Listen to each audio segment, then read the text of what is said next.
Hello and welcome to Netflix vs. Cinema, the podcast that goes to the cinema every week, sees a couple of things, rates them out of 5, stays at home, sees a couple of things, rates them out of 5, puts them up against each other and sees where we're better served this week. Now, this week, massive spoilers. I'm joined with Sharon on the Isle of Wight and Holly in London.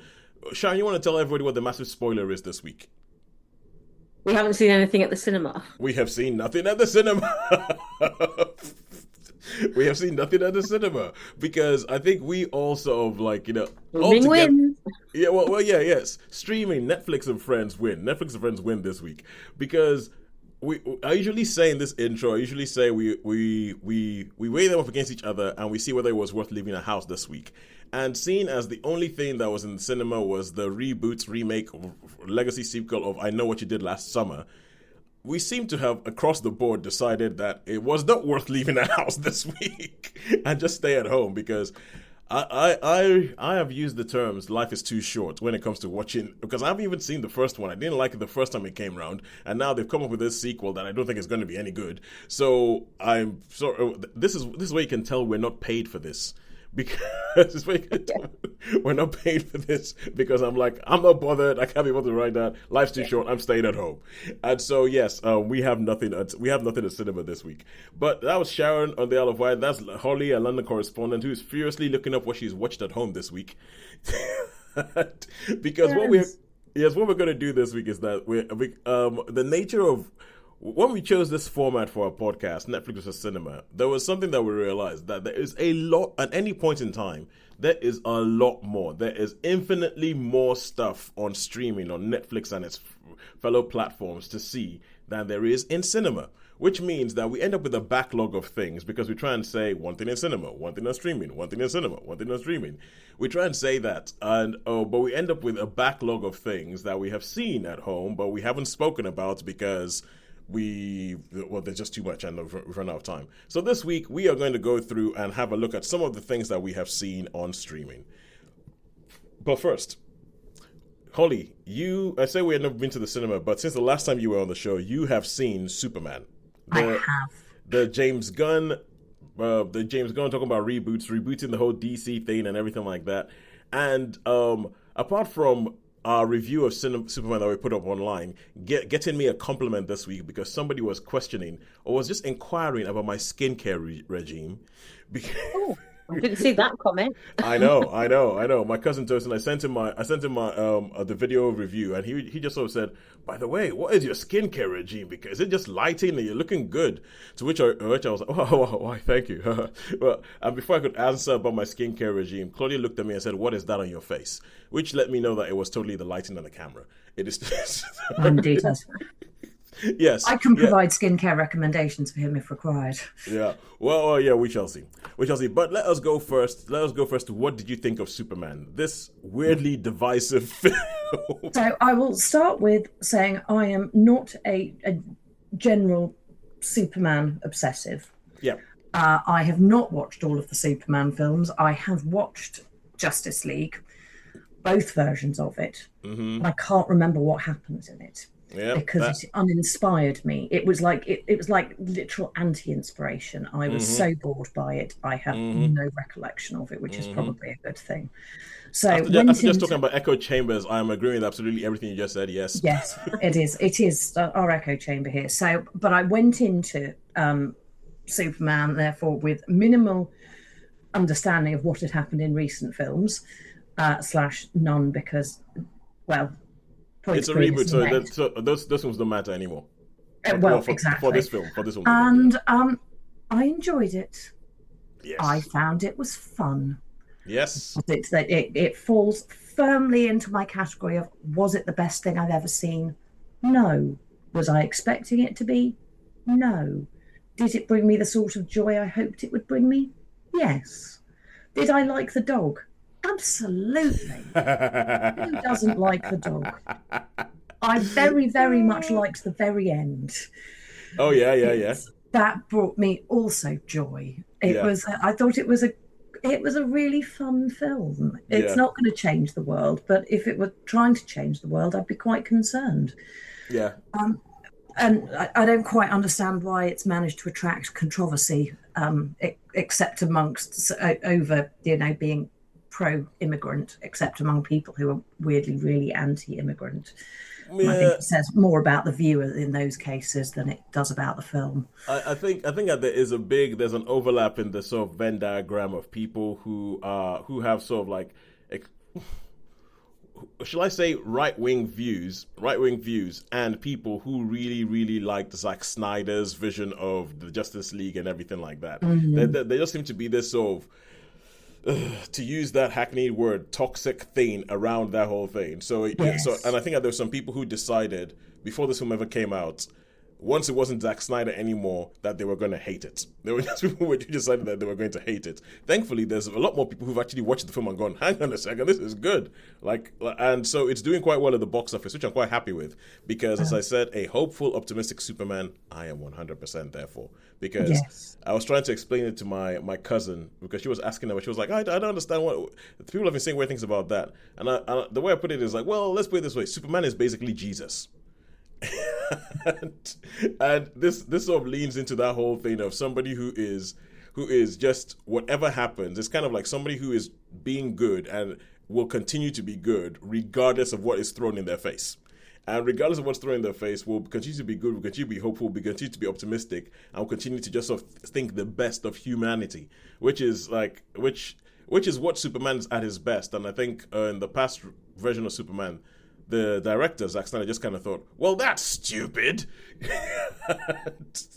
and I think, yeah, but hey, anyway. And I think, whilst not wanting to go down a political rabbit hole, as we try not to be political here, I think there probably are.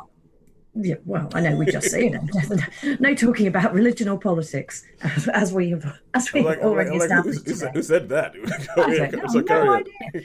I think there's probably the character of Superman as well can appeal to people with quite a nationalistic bent too at times, and yes. therefore fixate on some people who feel very strongly about such things can fixate on the character as being a national figure rather than a global figure. Yeah, one of the things about Superman was that it was like truth, justice, and the American way. That was one of the big things: fighting for truth, justice, and the American way. And when I guess that was quite limited, wasn't it? And it only showed up about 25 comics in for not very long. It's not really something that said. I think it, in the grand scheme of things, it quickly went out of date. And it wasn't at the start either. So it's not, if you're going right back to the very beginning, it wasn't right at the very beginning. Well, yeah, but the thing about it, you get into really sort of like naughty territory if you try and say, but what was Superman supposed to be at the start? Well, because indeed. Yeah, because some of the most iconic things about Superman were not there at the start, like his power of flight, being able to fly. Yes, Superman originally couldn't fly; he just jumped really high, and then flight got added in later, and then laser vision got added in later, and so it gets naughty. So I think the original idea was Superman was supposed to be in anyway. Never mind. Positive. Yes, positive. Let's go positive. But anyway, let's move on. We said we're not talking about cinema today. I really liked it. I think it was a great fun film. I think people should watch it and leave their concerns at the door, but don't expect to have your life transformed by something. But it's got a really fun dog in it. Yes, it does. And and this is said as somebody who thinks that dogs get way too much screen time and dogs get way too much love. I think the dog had the right amount of screen time and love in the film. I agree. It was a happily dysfunctional dog, and nobody tried to pretend otherwise. Yep, I agree. It's like, I think Crypto, get the toy, one of my lines of the year. Yes. It's like, Brings all right, joy. cool. Brings joy. All right, cool. Now let's go into what we have seen at home. Let's talk about what we've seen at home. Sharon. I finished Murderbot on TV, yep. And I have finished, I think I mentioned it another time ago, but we didn't get around to it, seasons 3 and 4 of US Ghosts. Oh, yes, the US Ghosts. On BBC iPlayer, which I've caught up on iPlayer with that. All right, cool. Recent things. I've got some ancient things, but the longer I leave them, the less I remember about them. They were like, did I see something, or was that just in my? Yeah. Well, okay. All right. I know I watched this film, but I don't remember what it was about or who was in it. All right. I know Cool. sort of broadly what it was about. So Yeah. so that's my most recent contributions. All right. And Holly. I have successfully binge watched the last 5 seasons of Grey's Anatomy, Ooh. having not watched any of it since the pandemic. Okay. I feel a great sense of success about it. And I do not believe I have previously talked about The Girl in the Pool, have I? No, you haven't. No. So that's an older one that I will revert to. All right, but I can tell you Briefly. something else. I think you might have finished watching Poker Face season 2. I've not finished it yet. Oh, you haven't finished it yet. Okay, cool. I've not. And have I done another simple favour? Okay, cool. This is going back through the things. I remember us talking about it. I remember us talking about it. Another simple favor. Actually, I don't think we did do another simple favor. I don't think we This did. is my thinking as I'm skimming through IMDb and my. No, I don't think we did talk about that. Okay, well, you can do it. You can do it if you want. So I think the way it's going, we have time space for 6 things, so we can do 2 things each. Okay. Okay, I'll cool. see what I feel like. Okay, so, but do you definitely want to do Grey's Anatomy? Yeah, go on. And this wasn't a rewatch. This was a This first was a time one. brand new. I have Okay. just binged 4 series or something, All right, cool. or possibly 5. All right, and when you watch Poker Face, I would like to do like almost like a double bill because I've been watching Poker Face at the same time as I've been watching a show called Elsbeth on and they seem to be pretty much the same show. They even sometimes freakishly have very, very similar plot lines in episodes. Yeah, but okay, cool. So, and I have seen. I'm going to talk about I'm Your Man because I've been talking about this thing for like months. Talking about this film I want to talk about called I'm Your Man, which I saw on Channel 4, and I'm also going to talk about. Let's go the 4 seasons on Netflix. It was between the 4 seasons and North of North, but I'm gonna go with the 4 seasons. Okay. All right, cool. And let us kick off. Sharon, talk to us about Murderbot. Murderbot. Murderbot. Murderbot. This is a little series that's on Apple TV. But it's one of those ones where they drop an episode a week, so you have to sort of persevere with it. That And tends the to be episodes Apple TV's way, and I'm not sure I like it. Yeah, exactly. Because often I've waited. I think I'm just going to wait, and then I can. But so it's one of their things. They do like a episode a week. Murderbot is a science fiction. They seem to like science fiction as well on Apple TV. They do a lot of science That's fiction. why I stuck with it so much because I do like their stuff. Anyway, Murderbot is played by Alexander Skarsgård, and this is set in the future. I work in a universe where there are multiple worlds and technology is advanced. Cultural norms have changed quite dramatically, and to replace the police force, people have what's called a security unit, and a security unit basically provides all your security needs. It is armed. It's a cyborg in effect, so it's got a human shell on a robot chassis, and it's got a onboard computer. Oh, so a security unit is like a robot as opposed to a group of people who come and give you security. Yes. Okay, So cool, he's got a complex set of systems where they have like safety protocols where he is given instructions, and he's given almost like, I would say, to use like RoboCop, he's got like a prime directive. He's got things that he has to do. Yeah. And he has all these programs running, and as the sort of technology progresses, some of these sec units get sort of almost like downgraded as the technology advances. And so our Murderbot, he's of like an older model. So he's been hired out to this sort of small company who are going to sort of explore and do some mining on this remote planet. But there's something about Murderbot that's unlike most other tech units, is that he has managed over time to tap into his own system, and he has bypassed all his protocols. So he is basically a rogue unit. He can do anything he wants, and he's very self-aware.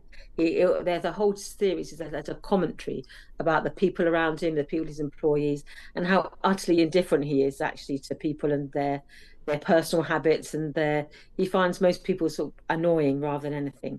So he will do his job, but it normally is against his better judgment. But he's obsessed with actually a space soap opera called Sanctuary Moon. So everything he references his favorite, like it's like a Star Trek-esque show. Yes. Where they've got these like really heightened sets with the hairs, like elaborate hair, and these costumes, and they have like these very dramatic moments between them. And there's one storyline between it where there's a cyborg and the captain have this sort of love affair, and so he's just like saying, this is just utterly ridiculous, but he runs this running commentary.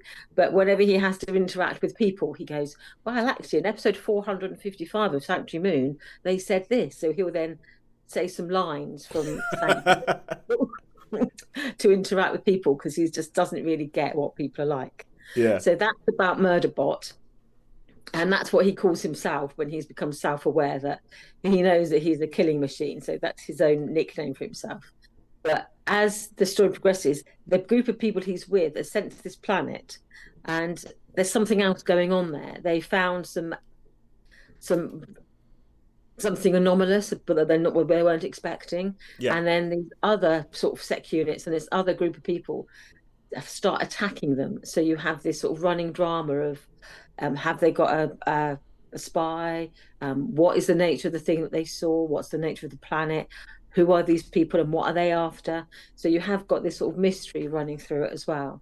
But most of it is just like accompanied by this commentary of Murderbot. You hear his thoughts. Oh, all right, cool. So that's the basic setup. What did you think of it?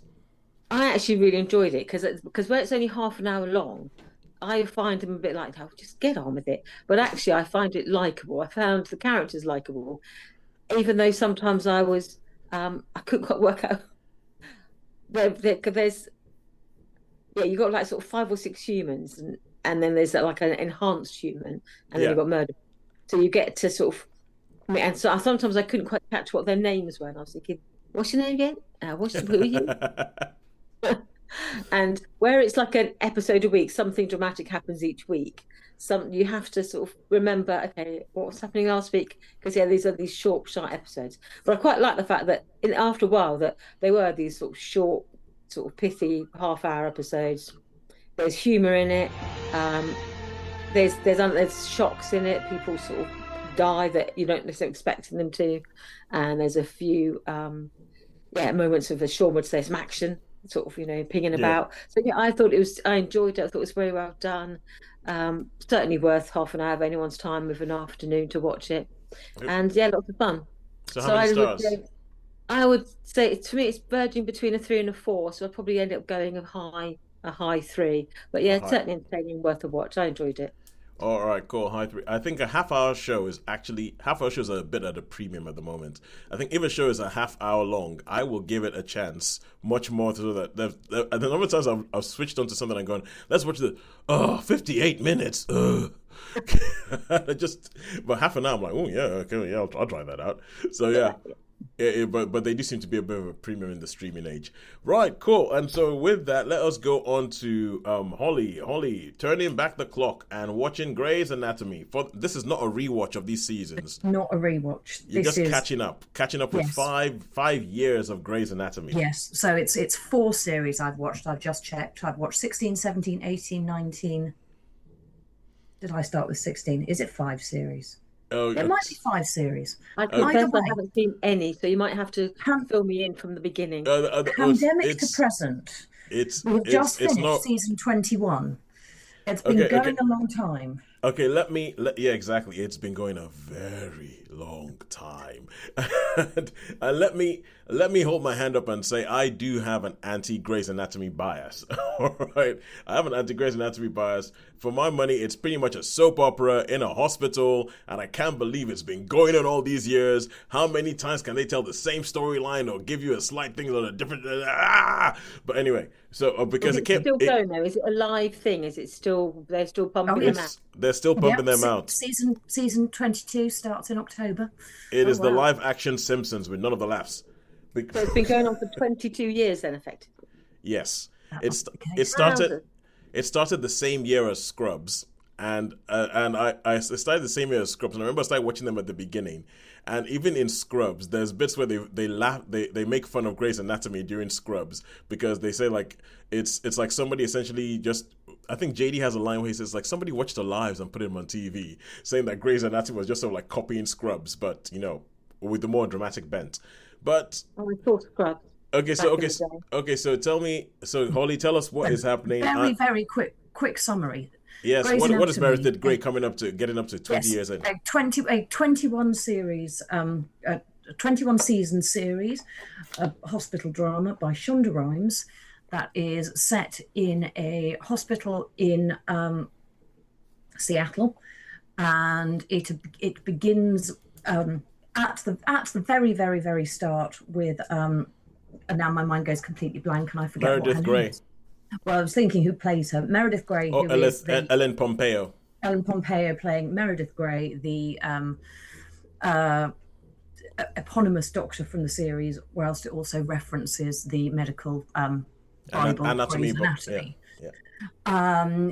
It covers the progress of her and her friends and people she encounters in the hospital over many, many years. Involves a lot of people sticking it out for a really long time. In the original cast, a number of them are still there.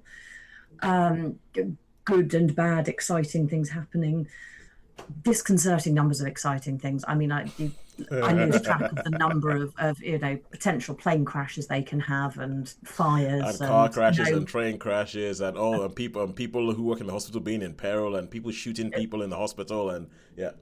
It's quite overwhelming. I picked it back up again at season 16, which started at the beginning of the pandemic, which is they stopped filming for the pandemic and then they started filming again, and therefore filmed on the basis of the pandemic, which is why I haven't gone back to watch it, because it felt a bit too raw and a bit too real. Yeah.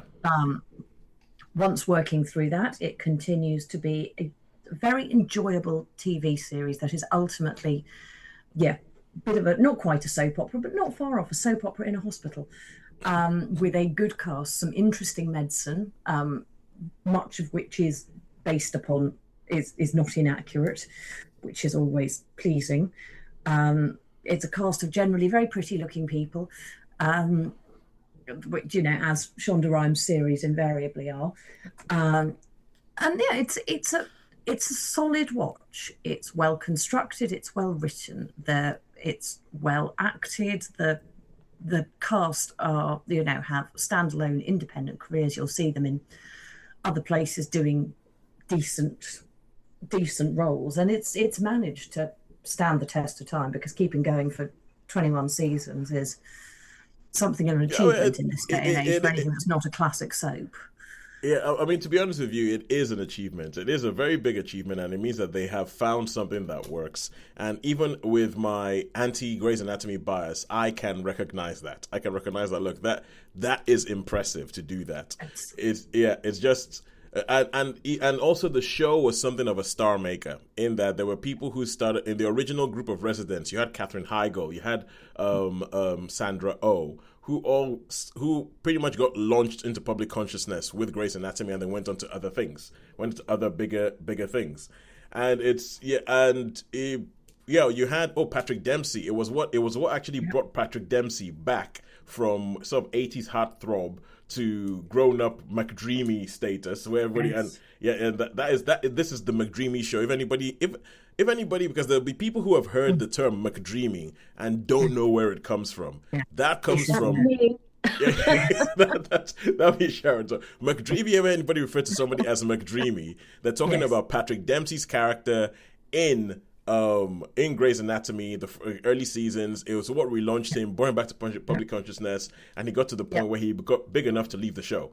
And Exactly. There was McDreamy and McSweet and McDreamy McSteamy. and McStreamy. Yeah, Steamy. Yes. Yeah, McDreamy and McSteamy. So I think he may also have left the show for complicated reasons too. So I think it's involving contracts and stuff. yes, I think so. Possibly some undesirable behaviour on set or something. And showing essentially going on with my whole that this is a soap opera. This show is a soap opera thing. And if I'm correct, they write him out of the show in a very Joey Tribbiani, Dr. Drake Ramore, Dr. Drake Ramore, Days of Our Lives way. if I remember. So they write him out of the show in a way just like, yeah, he ain't coming back. So Though he may have popped up again. probably there's probably going to be a flashback or there's going to be a twin. It's a soap opera. It's an enjoyable watch again. It's well, I mean, obviously I'm not then. I have enjoyed going back to a series that I didn't start when it first came on, but have enjoyed periodically over the years, and watching the latest series was a pleasure, and I am looking forward to the next one, and I'm going to give it a 4-star. 4 stars. And if anybody's listening to us for the first time and wondering what this periodic Oscar you've been talking too long music is, that's essentially what it is. We give ourselves 5 minutes for most of these reviews, and when the music plays, it's telling us you've been talking too long, stop talking, which we, as you might have noticed, summarily ignore most of the times, if we're enjoying what we're saying. So 4 stars for Grey's Anatomy season 16 to maybe 20? 21. 16 to 21? Yeah. Oh, wow. Good. Are they still 24 episodes a season? No, the last one was 18. Ugh. You see, even that I can't be bothered with. That's way too long. There have been, there have been, including technically the forward look for season 22, which is due to be 18 as well. There will have been 466 episodes. I mean, I can understand why they did that, because in the days of network television, I figured this out with 24, which is because 24, obviously that was back before streaming was a thing, where you would have an episode a week, and if you could have a show that could capture people for an episode a week, and you had 24 episodes a season, that's 6 months. You are keeping people on the hook for 6 months. And that is gold, especially because they're trying to sell advertising and everything like that. That is gold to keep people on the hook for 6 months. But I do also think that it leads to padding, and it leads to people making shows because they have to make 24 episodes and they have to do this thing. And they could have given you the conclusion of an episode of a story arc in 2 episodes, but they make it 6 because well, interestingly, season 20 was only 10 episodes. Was that around the pandemic? Post-pandemic. Writer's strike. Okay, yeah, might have been Writer's strike. Because that's the only thing that stops the money-making hungry people in their tracks. But anyway, enough about me. They dropped they vary up and down. Season 17 was 17 episodes, but I think that was maybe pandemic. Well, the thing is, I think also because streaming came along, they sort of changed the way they do things, because network television is having a hard time. They're having a hard time relative to what they used to have, because they were the only game in town and they could essentially keep you on the hook for 6 months. Now people can go, you know what, can't be bothered, I'm off. I'm going to go watch whatever on Netflix or something like that, because you guys are stringing me along. So they're figuring out different ways, and one of those things is cutting down the length of the seasons. But I still feel, this is where I feel I start getting a bit British and going, no TV show needs more than 6 episodes a season. And I'm sure we'll be talking about that when we talk about the US ghosts later on in the show. But now let us go on to my thing. The thing I've seen is I'm Your Man. And this is a film that I wanted to watch for ages. And I'm not sure whether you guys have ever had this thing where you see something on a streaming platform, you put it onto your watch list and think, oh, I'll get around to it at some point. And then next thing you know, it's taken off and it's no longer there. You're like, oh no, I was planning to watch that at some point. And that actually happened with this film about 3 years ago. I put it on my list. didn't watch it. It got taken off, and then it came back on, and I was like, okay, I've got to watch this thing now before they take it away again. And it is a German movie starring Dan Stevens. Dan Stevens speaking very good German because he's Dan Stevens, and of course he can speak very good German. Even though everybody knows who Dan Stevens is, he's an English actor who's been in quite a few things. He was in the last Godzilla vs Kong movie, or Godzilla X Kong movie, and yeah, he's in there speaking like fluent German. And the whole idea behind it is that you have this archaeologist who her department at the university she works at comes up with a deal to get some money, to get a whole bunch of money from a technology company so they can fund their research. They agree that one of the people will take this experimental robot that this company has developed home, and the whole idea is that this robot is supposed to become your perfect partner. It's supposed to know everything about you, everything like that, and become the perfect partner. And she hates this idea, but she does it because, hey, we need money for our research. And so the first time you meet her going to, I think her name's Alma. You meet her going to this place where she's introduced by Holly, your fave, Sandra Hüller. This is Sandra Hüller before Sandra Hüller was Sandra Hüller. Tell you how old this film is. So it's way before Anatomy of a what's it? Anatomy of a what? Murder? Oh. Anatomy of a Fall, that was it. It was way before Anatomy of a Fall, way before Zone of Interest. This is Sandra Hüller. So Sandra Hüller meets her, and Sandra Hüller plays this essentially this tech company executive who is explaining to her what's going to happen, and she has to take this robot home and everything like that, and they're going to have him for a trial period of like a month and see what happens.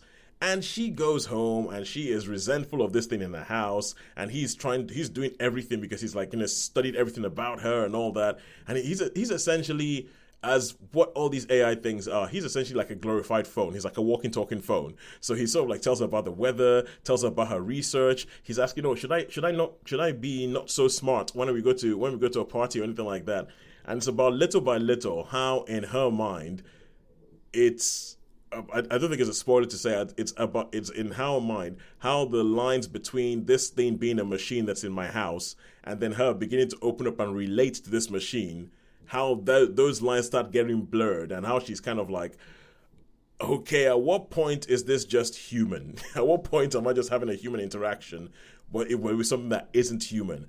And I like the fact that because it's very reductive to say because it's European, it's a bit more thinky, but it is kind of like that. It is like more of a European sensibility on this sort of story than it would be in an American story, I think, or something like that. It's a bit more it's a bit more philosophical. There's bits where it's like, is this a good thing? And there's even as she's beginning to think, okay, maybe he does have some uses. There's one bit in the middle where he reveals something to her quite devastating that she wouldn't have known without him being there. And it's about, was it a good thing for him to be there? Because when he revealed that thing, it kind of like saves her from wasting her time, but at the same time, it means that maybe she's given a lot of her life away to something that, and I think that's really, really, really well handled.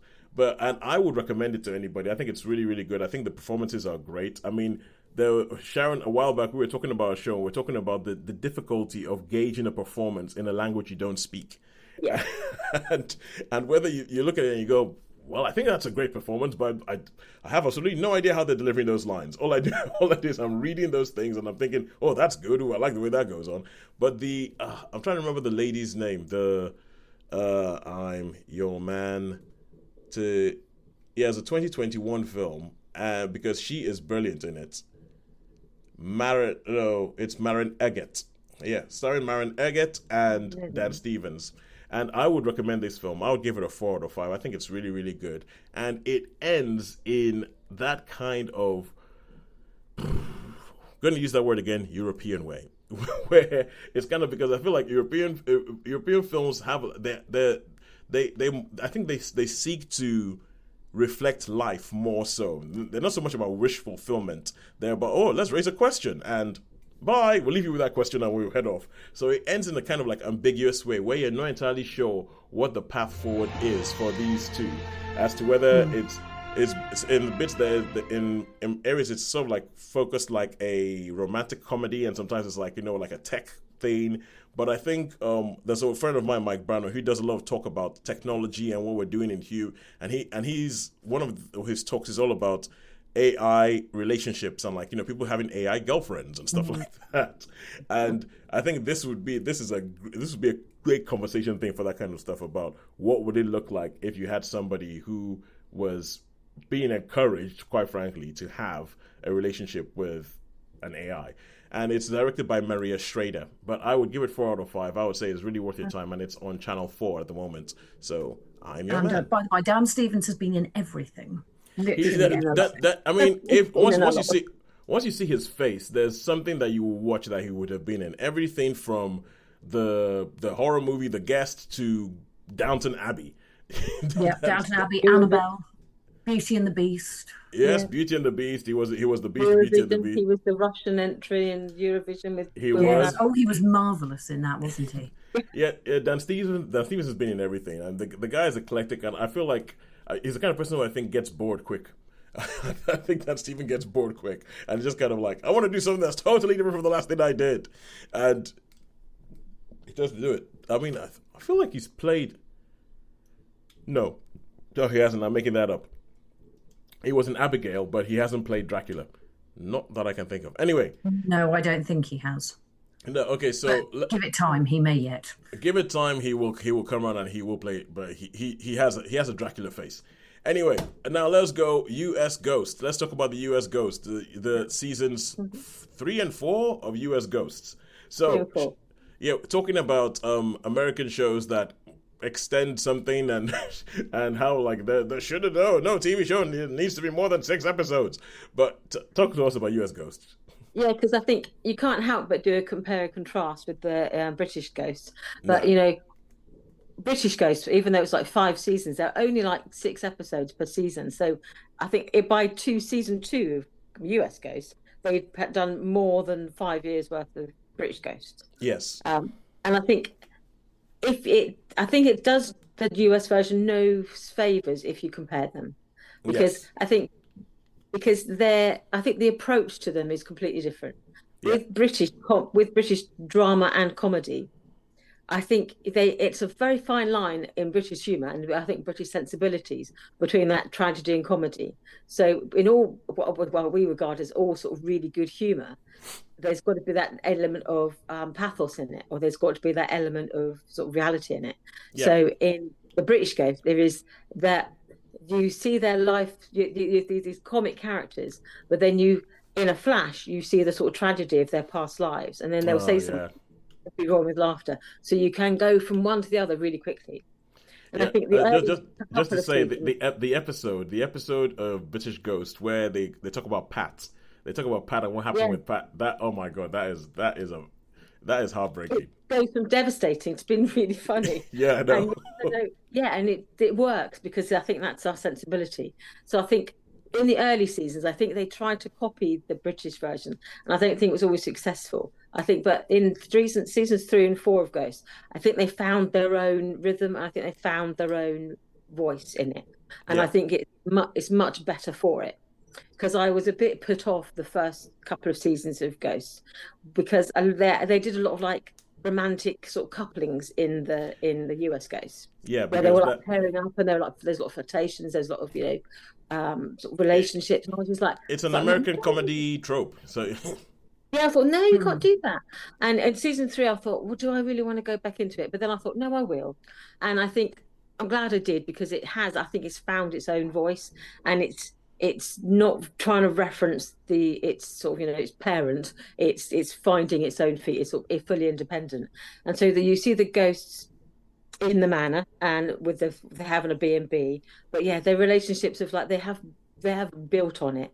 So they are in the US Ghosts now. A lot of the ghosts have what they have called like ghost powers. And nearly every ghost can discover what their ghost power is. Yeah. And this was an incidental thing in sort of other ghosts, but here it becomes quite a big thing. So they discover that some ghosts can actually leave the boundaries of the property where they died, so they can travel. So that gives scope for obviously the ghosts to visit different locations and meet other ghosts. And they have, some of them can be seen by humans, and they can be possessed by humans or possess humans. Yeah. Living as well as the living. And there's some interesting twists and turns they've done on it. So they've built on this sort of foundation. I think they've actually You can't compare it to the British one. So in its own entity, just looking at it as its own thing, I think they've actually done quite well, and they've these characters like really bedded in now, and I think they've done much better than I thought they would. To be honest with you, they've stuck more or less to the humour.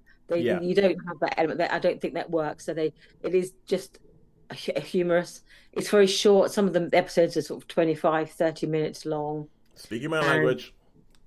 Yeah, and they resolve quite quickly, like bit of tension, bit of drama. Okay, we're going to resolve that really quickly. So, and move on. Moving on. That's enough of that thinking and hugging. Yeah, move on. So all any sort of the mysteries of like, how did so and so die? Thought sorted. We know. Move on. So yeah, but no, I think it's actually it's found its own feet. So I think it's enjoyable watch. It's fun, and again, I think I don't like to do it, but comparing it to the British version, there are moments of the British version that were genuinely quite creepy. And every now and then you'd watch it and you'd be going, ooh, and there's none of that. Even when they have like bleeding walls, there's no fright, there's no scares in this. Okay. You mean creepy as in scary, not creepy as in scary. Somebody watching someone else have a shower. Oh no, not as in like ick. No, it was more sort of mild scares. The odd a bit scary. Yeah. So, but there's no scares in the American version at all. Oh. Even when the one ghost keeps coming back from hell. Okay, cool. So that ghost comes back from hell. All right. Okay, that's actually that's a Matt Walsh character. He's actually quite fun. When he shows up, he was quite fun. All right, so yeah, I thought it was good. I would definitely give it a strong 3, much better than I thought it would be. I mean, you know me, UK Ghosts. It's still like a 5 show, but I would say it's getting stronger. I think they found their own feet. They found their own voice, and they've got. So I'd say it's a strong 3. So what you're saying is like the US office, this is going to be on screen for another 8 years at least. Yeah, and their seasons are like 20 odd a season, so if they're going to keep going with it, I don't think it's fun. I think until the ghosts start aging, and if they don't look like themselves from the first season, I think they're probably going to keep going with it for a bit longer. Oh, that is a good point. Oh, that means that there is an end in sight. I like it. All right, cool. Although they're probably going to come up with some. It's like with vampires, though, isn't it? Like Buffy, you can't have the best one in the world, Angel. You're looking older than you did in the first season. Sorry, Sam. You are not the eternal youth you once were. There is. Oh, but no, yeah, they're probably going to come up with something about how ghosts can now age in the thing, because like you can see that they're coming up with these. What's the word? Developments that mean that they can continue and they can make more episodes. Like if they can't leave the boundaries, then that's a limitation, and they go, let's just get rid of that limitation, and then hey, look, the world's open. You got a ghost power. Yeah, it's like Doctor Who. He only has 13 generations, and we found a loophole. He has infinite regenerations now. But anyway, so Ollie, what is your? By the way, James Masters is coming back. Well, has been seen on the set of the Buffy reboot, so clearly they're going to deal with the fact that Spike died. Yeah. I say that he is not playing Spike, and I say that he is going to be the new kind of Giles character. The Giles, it's a possibility. Yeah. But going back to a previous conversation about watching things in translation, it reminded me there was a program on Netflix that I watched, and I inadvertently ended up watching the dubbed version because I was watching it thinking, this is rubbish. I thought this was going to be like Scandi Noir. What's going on? And then I realised that it had this really awful American dubbing on it. So I went in and had a little fiddle around, and I managed to get it reset to its original language. So I watched it again with their own voices, but with subtitles. And it was like watching a completely different show. Technically, it should be the same words. But because it didn't have these like fake accents stuck on it, and the expressions were just at odds with what the voice was saying, it was like, and then watching it again, it literally was like watching a completely different drama. So what I thought was complete, toot, actually turned out to be good. Oh wait! So I don't know if you can judge the acting performances, but by putting these voices on, it was like, this is rubbish. Yeah, no. When you say dubbed stuff, the hairs on the back of my neck started raised just rising. I'd be like, and it was Scandinavian, but they had American accents, and I was thinking, Is this like Montana or somewhere? Because it It's like, looks like mountainous. It looks like Sweden. yeah, like that's obviously Oslo. All right, cool. Let's move on. And Holly, what are you going to talk about for your second date? I am going to do a very high-speed summary of The Girl in the Pool because it will never be discussed before or since otherwise. And it will be very fast because it... Okay, but as you may have seen my message that Dan Stevens was in a version of Dracula, but not playing Dracula. 2006, I've seen it apparently. I thought it wasn't very good. I don't remember that, but anyway. There you go.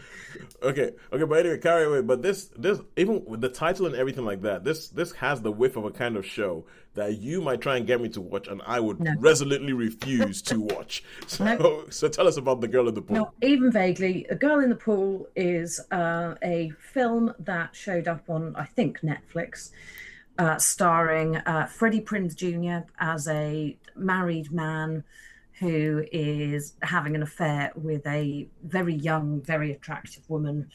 Just 1 second. When you say starring Freddie Prinze Jr. as a married man, does that sentence end any other way when it comes to when his marital status becomes relevant? Yeah. Yeah, we obviously we're in the glorious aftermath of what happened at a Coldplay concert recently, which I cannot get enough of. I think that's hilarious.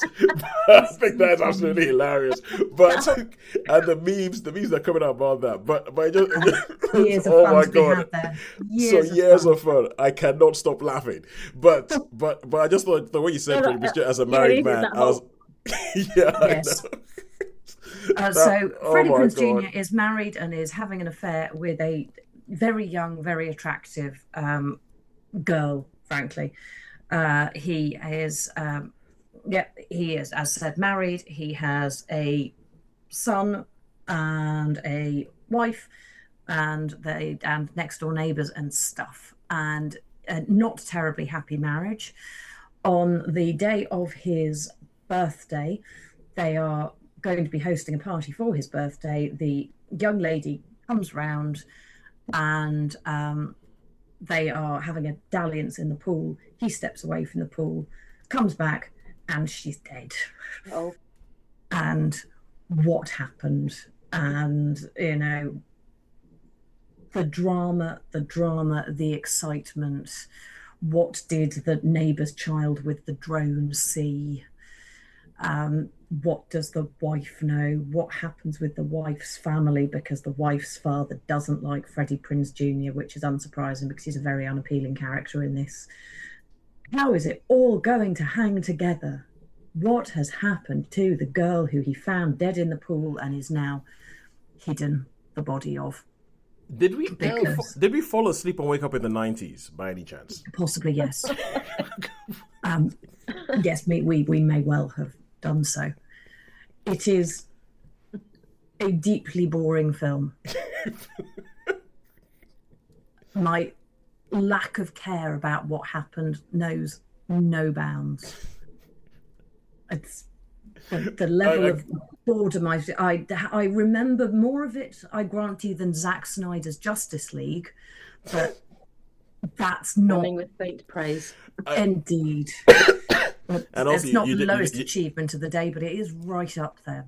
Okay, this but is from what you're saying, give it time, and it sounds like you will remember less of this. Give it time, because I think that is likely. Yes, I'm hopeful. Yes, because I feel that my life would be better if I hadn't seen it. The thing is, I can feel your boredom. I can feel you getting even bored with this review as you're giving it. It just radiates off. It's like I have, and remember that I have found joy in Monsternado. Yes. Which is such a bad film. There are not words sufficient to express the badness of it. Yes. And this made Monsternado seem vaguely sensible and well structured. Oh, good. And it was just so expletive boring. It's only 89 minutes. It's only 89 minutes, and you can. It felt so much longer. Oh man, it's a sad thing though, because I'm looking at the poster and seeing that it has Monica Potter in it, and there was a time when she was going to be like, the next big thing in Hollywood, the young thing in Hollywood, and it doesn't never seem to really happen for her. So No. oh well. Oh. No, and it is an acceptable cast. That's the thing.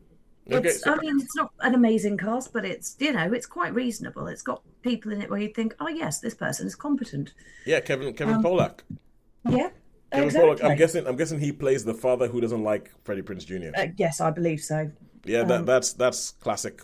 That's classic Kevin Pollak. I think It's all thoroughly predictable, but Yeah. it is a really not Okay. very good film. I'd quite like to use a string of profanities in describing it to express the level of boredom that I had and just how not good it is. Okay. But we are family friendly. Let me. Well, not necessarily. Let me put you out of your misery. How many stars? 1. Go. One star and for I'm The being Girl in the generous. Bull. Never to be spoken about ever again. It's that bad. It didn't even give us something to really, really rail against. It's just. I'm gonna interpret Holly's face that I'm seeing, and I'm gonna say it's just insipid. That it's just an insipid film, right? And now we go into the final thing we're going to talk about this week, and that is the 4 Seasons from me, and this is on Netflix. Now, the 4 Seasons. This is it is an adaptation of a film that was made by Alan Alda in the 70s or early 80s. And the whole idea is that there's these 3 couples. There's 3 couples, and they meet up and they go on holidays together. They've been friends for years. Some of them went to university together. Two of the people who went to university together went out for a while before he came out and said that he was gay, and so but they still remain friends, and so they go with so obviously, as I said, the couples, they meet up, and the whole idea is that throughout the whole thing, it goes through the 4 seasons. So you see them take a holiday in the winter, then you see them take a holiday together in the summer, and in America the fall, and in spring. Going through all these, you meet up with them throughout this year, and you see what's going on with them. It stars Steven Carell, Tina Fey. It's got Will Forte. It's got Coleman Domingo in it. And at the beginning of it, the Steve Carell character, he confides in some of his friends saying that he's leaving his wife of like 20 years or something like that because he thinks that she's given up on life and he wants to actually see what there is in life before he dies. He just feels like he's given up on life. And so that's the big revelation that he gives. He says, I want to leave Anne.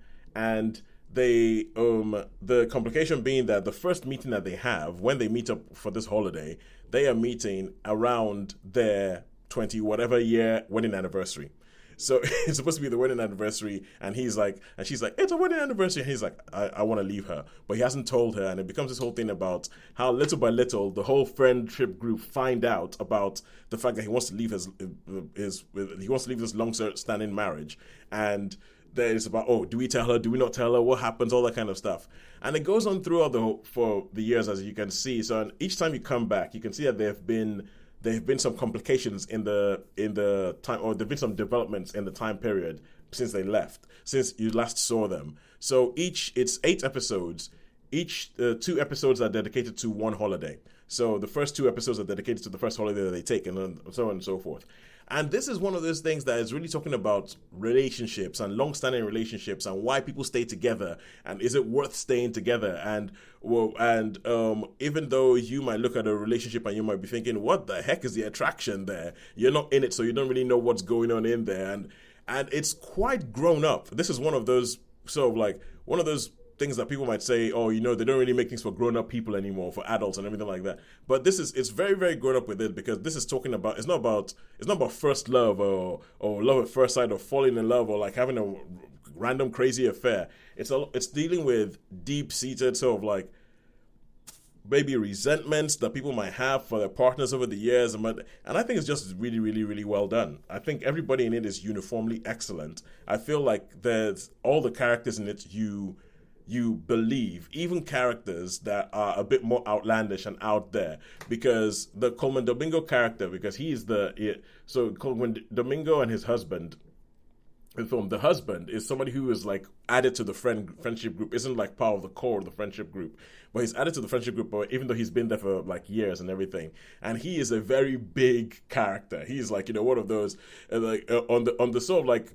the gay scale, you have like flamboyant on one end, and you have like, you know, sort of more reserved on the other. He's on the flamboyant end of things, has big feelings and feels them all. But even he, who is a character who could become a bit caricatured, he is very, very he's believable. He's believable as a character, as the reasons why he does certain things, the reason how he looks for his partner, why he sometimes goes over the top and everything like that. And I thought it was very, very good. I thought it was quite good, and I don't want to talk too much about what happens, because it's going to get into spoiler territory as to what the developments are with different people and who stays with who goes where, who does blah blah blah blah. And I don't want to talk about that.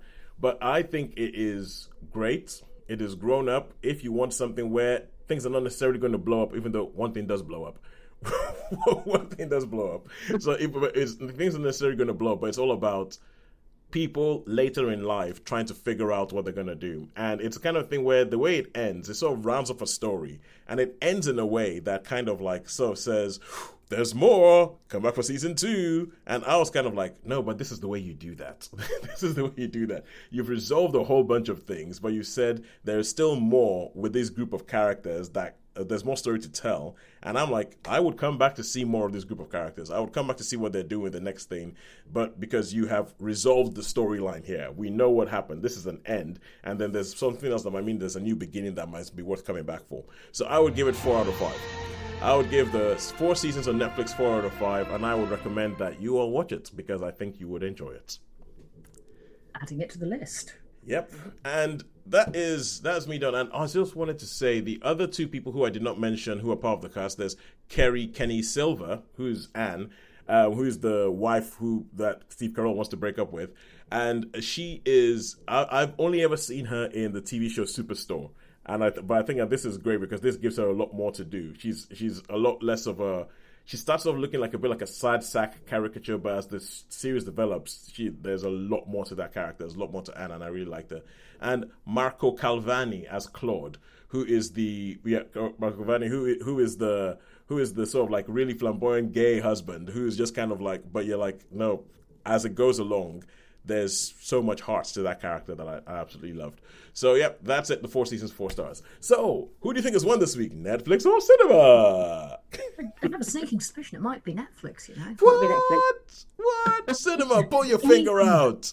Pull your finger out. Even with the appalling rating that I have given to The Girl in the Pool. Yes, one is still greater than Netflix. Yeah, it's like one is still greater than a no-show. The show is saying one is greater than a no-show. So, and I know that I think the only thing that we're really looking to next week is Fantastic Four First Steps, which means we might be in for a bit of a desert when it comes to cinema offerings in the next for at least a month, because you've had DC release something big right next to Marvel releasing something that's looking like it's going to be big. So everyone is just going to be running scared from those release dates. But until next week, when we'll find something to talk about, it is a goodbye from me. It's a goodbye from me. And a goodbye from me. Thank you very much for joining us. Tosin, there's always the Smurfs film for you and your I am not seeing that. I refuse.